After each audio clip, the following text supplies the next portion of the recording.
Então, galera, boa noite. Vou voltar a gravar as aulas agora. Eu tive alguns contratempos. Na verdade, tem um prédio sendo construído aqui na frente de casa e tava um trabalho de barulho da porra. Aí eu troquei a câmera agora. Estou usando uma câmera nova. Eu estou fazendo a captação de áudio por essa câmera também. Essa câmera está captando áudio e vídeo e ela capta muito bem o seu ambiente, velho. E a construção aqui estava imoral. Não dava para eu conseguir fazer muita coisa não por conta da zoada. Estou gravando de noite, eu troquei a lâmpada aqui do quarto também, desse meu escritóriozinho aqui, para ajudar na iluminação. Eu estava também com problema da câmera aqui também, da lâmpada. Mas enfim, ajustei, vamos voltar às aulas, beleza? Aqui a gente vai finalizar o capítulo 2, que descreve como que é feita a comunicação pela rede, tá? No capítulo anterior, a gente trabalhou aqui o processo de envio e recebimento, e falou também do modelo TCP/IP. A gente explicou como funciona o modelo TCP/IP.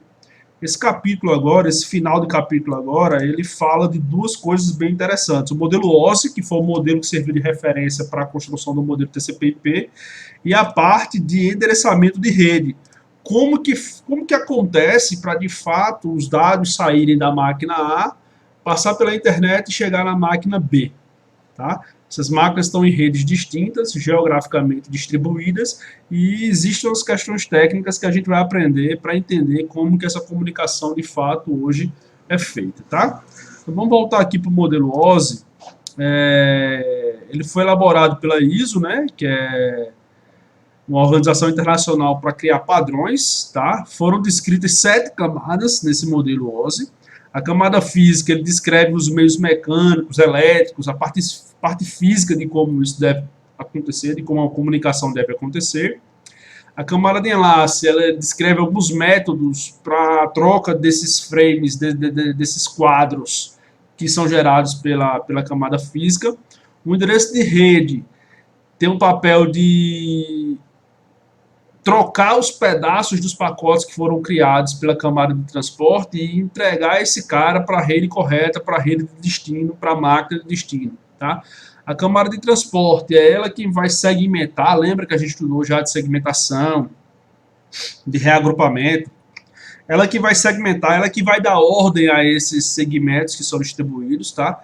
A camada de seção, ela fornece a camada de apresentação uma organização de como o diálogo com a aplicação vai acontecer, tá? A camada de apresentação, ela cria uma forma comum, unitária, de como esses dados devem chegar até a camada de aplicação, tá? E a camada de aplicação é ela quem faz a interface com o mundo externo, é ela quem faz a conectividade entre o mundo externo, o homem, o usuário do recurso, tá? Com os recursos da rede, é a entrada e a saída das informações para os usuários, tá? Então, por que o modelo OSI de fato não foi efetivado como um padrão e ele serviu só como referência de forma de fato que é aplicado ao modelo TCP, tá? Então, quando surgiu o modelo OSI, a internet foi baseada em TCP, no modelo TCP/IP, tá? Então, e a função do modelo TCP/IP era descrever de forma detalhada o funcionamento dos protocolos, de como os protocolos dentro da rede iam se comportar, tá? E o modelo OSI não fazia isso de forma tão eficiente. Embora existam alguns protocolos que ainda são executados dentro do modelo OSI, conforme especifica o modelo OSI, mas são muito poucos, tá? A maioria esmagadora, absoluta dos protocolos existentes hoje na internet são baseados naquilo que são descritos lá nos protocolos descritos no modelo TCP/IP, tá? Então, uma comparação básica entre o modelo OSI e o modelo TCP/IP é que a camada de enlace, camada física do modelo OSI foi concatenada numa camada chamada de acesso à rede do modelo TCP/IP. Camada de rede, aqui ele tem o nome de internet, mas em algumas literaturas vocês vão ver também que no modelo TCP está com o nome internet. Camada de transporte continua sendo camada de transporte, e aí aquilo tudo lá de seção, apresentação e aplicação descrito no modelo OSI virou uma camada só de aplicação aqui nesse cara, tá? Então, o O modelo TCP ele se concentra basicamente em duas camadas, na camada de rede, ou de internet, ou na camada de transporte, porque são essas duas camadas de fato que vão fazer com que as comunicações saiam do ponto A e vá para um ponto B de uma rede diferente daquela rede de origem. Tá? Então a gente vai estudar cada uma dessas camadas e o que eu quero que vocês fixem no momento é: existiu um modelo de referência, que foi o modelo OSI, sendo que o que de fato foi implementado foi um modelo que baseou-se nesse modelo OSI, mas virou o modelo TCP/IP. Tá? Então aqui tem uma breve literatura do que cada uma das camadas faz, é um pouco um pouco redundante disso aqui, um pouco mais detalhado disso aqui, tá?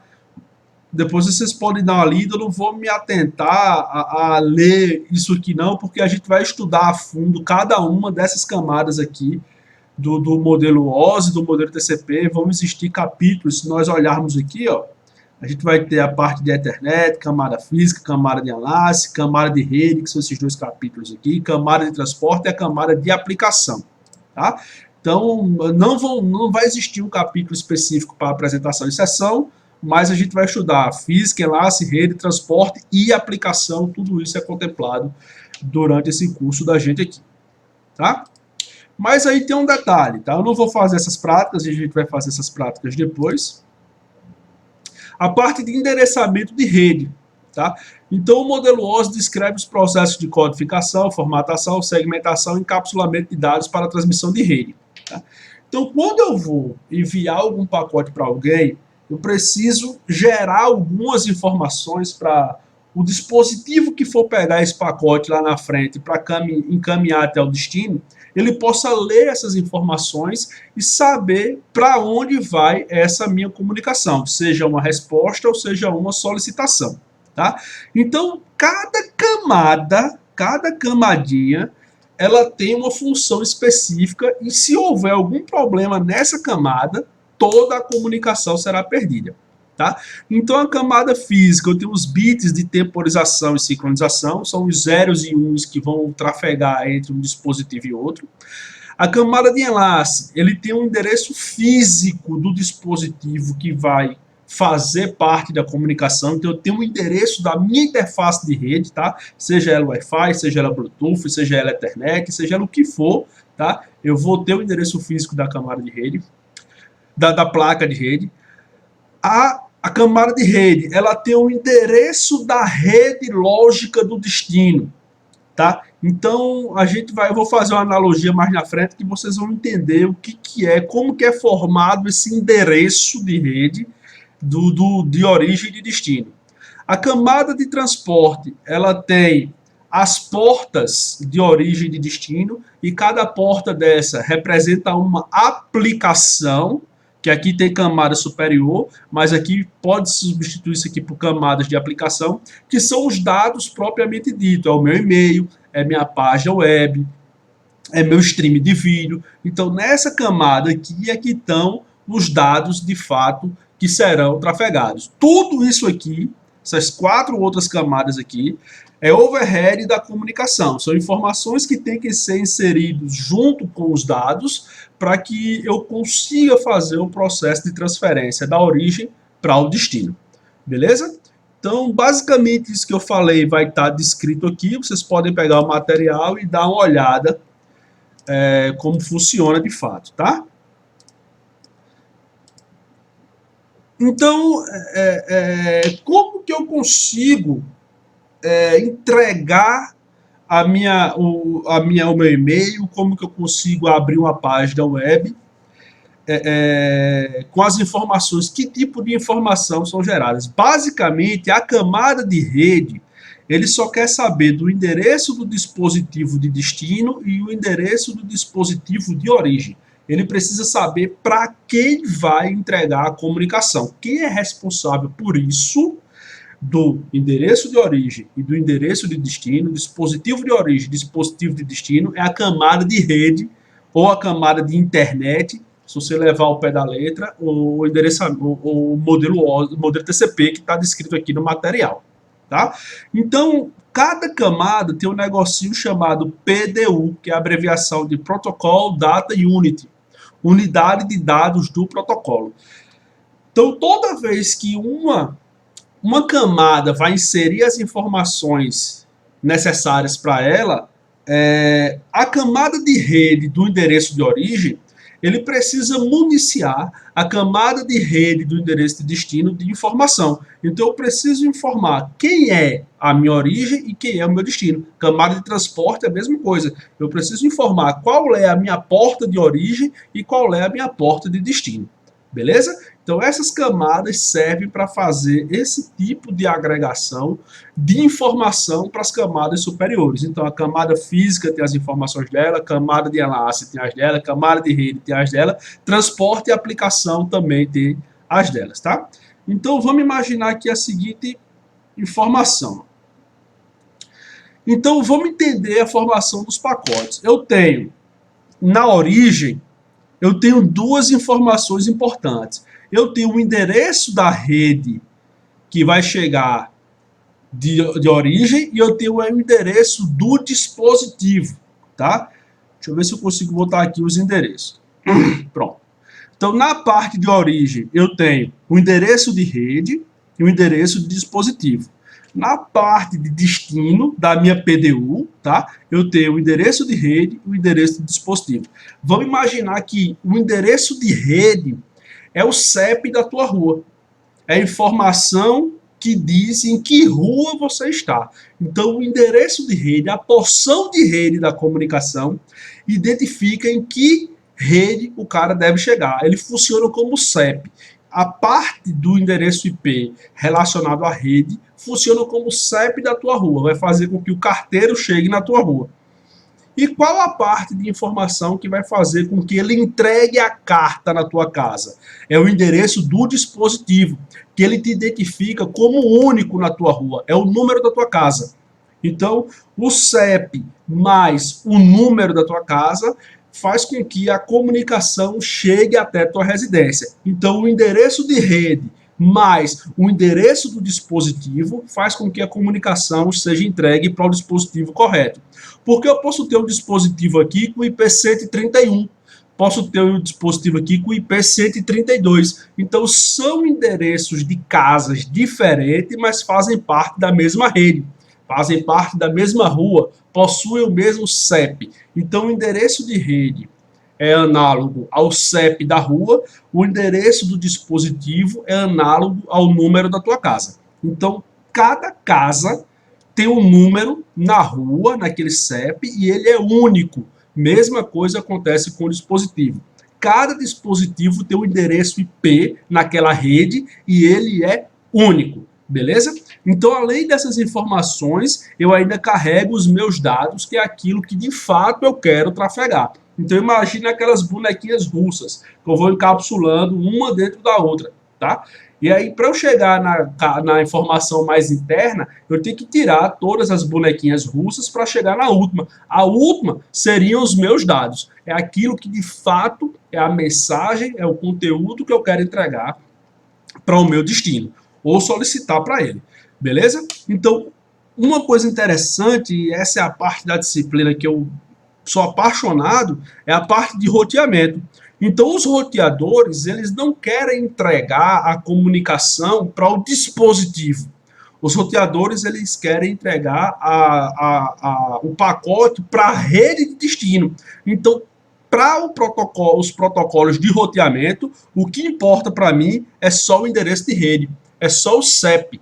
Eu não preciso trabalhar dentro de roteamento com o endereço do dispositivo, tá? Só necessito do CEP. A gente vai aprender isso um pouco mais na frente, vai ser um estudo bem massa que a gente vai entender como isso funciona, beleza?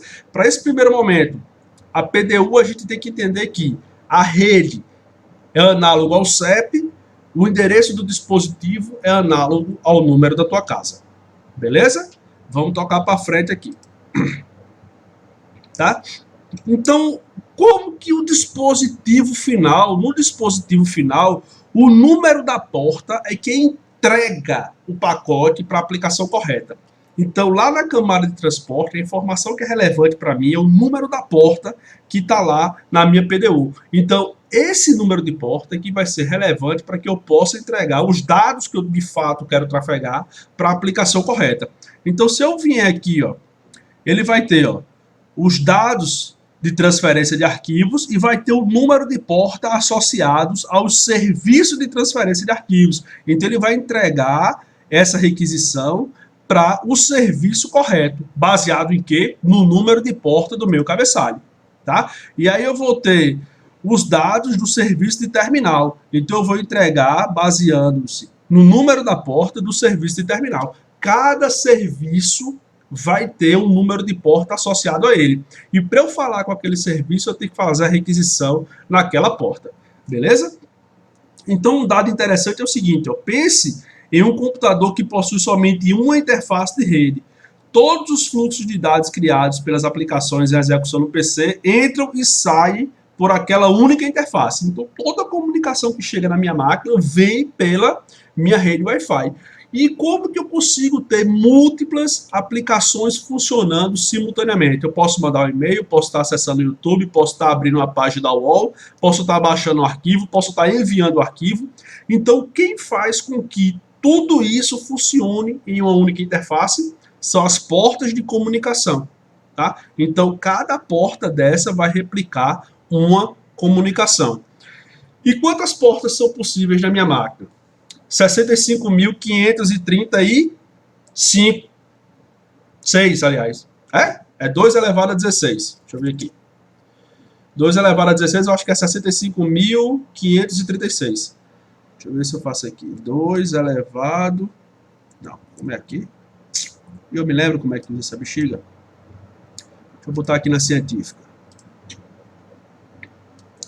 2 elevado a 16. 65.536 portas possíveis na comunicação. Vai de 0 a 65.535. De 0 a 65.535. Depois a gente vai entender por que esse carinha aqui é elevado a 16. Quando a gente estiver estudando a formação do pacote IP, formação dos pacotezinhos da camada de transporte, a gente vai entender por que esse 16 está aqui, tá? Então eu tenho 65.536 portas possíveis para criar serviço, para me comunicar, para fazer esse tipo de comunicação. Beleza? E cada portinha dessa vai estar associada a um serviço e já existe um padrão para isso. A porta 80 do TCP é HTTP, a porta 25 é outra coisa, 22 é outra coisa, 21 é outra coisa, 1024 é outra coisa, 72.000, não, 72.000 não, 52.000 alguma coisa. Existem uns conjuntos de portas e a gente vai entender mais na frente como isso funciona. Só decora o seguinte, cada porta vai estar associada a um serviço. Tá? E esse serviço vai estar ouvindo a comunicação dessa porta. Então, quando a requisição chegar nessa porta, esse serviço vai estar olhando e vai receber esses dados. Beleza? Então, tá mais para frente aqui. Lembra desse vídeo, Guerreiros da Internet, que eu passei para vocês lá no primeiro dia de aula? Então, ele tem aqui direitinho, ele funciona direitinho isso aqui. Ele mostra direitinho como as comunicações funcionam. Eu posso mandar o link depois se vocês quiserem refrescar a memória, mas no primeiro dia de aula a gente assistiu esse vídeo aqui, foi bem bacana lá na sala ainda, no tempo que nós ainda podíamos nos juntar numa sala de aula. Por enquanto é cada um na sua casa, tá?